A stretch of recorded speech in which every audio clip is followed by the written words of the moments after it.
நமஸ்காரம் நண்பர்களே. இனி வந்து பார்த்தீங்கன்னா, சூறையா ஒரு கதை இருக்கு கேளுங்க. நம்ம டெய்லி ரொட்டீன் என்ன? டெய்லி லேட்டா எழுறது தானே. ஆனா இன்னைக்கு லேட்டஸ்ட்லயே கொஞ்சம் சீக்கிரமா எந்திரிச்சிட்டேன். ஆனா ஆக்சுவலா பார்த்தீங்கன்னா, அது லேட்டு தான். என்ன லேட்லயே கொஞ்சம் சீக்கிரம்.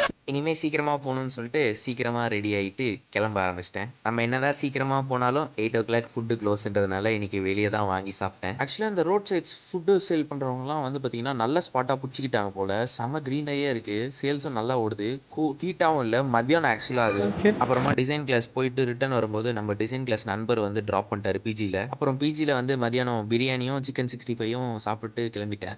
சரி ஒரு 6 மணி பக்கம் வெளிய போலான்னு பார்த்தா, இது புது பிஜின்றதுனால பெட்லாம் போட்டு அடைச்சிட்டாங்க. அப்புறம் ஒரே அடி அடிச்ச உடனே எல்லாமே நவுந்துருச்சு. அப்புறம் சக்சஸ்ஃபுல்லா பார்க்குக்கு போய் ரீச் ஆச்சு.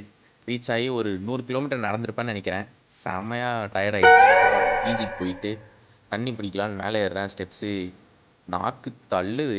ஆனா என்னதான் இருந்தாலும் இந்த வியூ பாயிண்ட்டு, இந்த கிரீனரி, இந்த கிளைமேட் வந்து எனக்கு மஜாவா புடிச்சிருக்கு.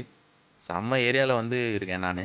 அப்புறம் ரூம் போயிட்டு தூங்கிட்டு, அப்புறம் ஒரு 6:00 வெளிய போயிட்டு, கொஞ்ச நேரம் அப்படியே ஊர் சுத்திட்டு, வெளிய போய் சாப்பிடலான்னு யோசிச்சிருந்தேன். மஜாவான 5 ஸ்டார் ஹோட்டல் ஒண்ணு மாட்டியிருக்கு. அந்த ஹோட்டல்ல போய் சாப்பிட்டேன். மீண்டும் அடுத்த வீடியோவில் சந்திக்கிறேன்.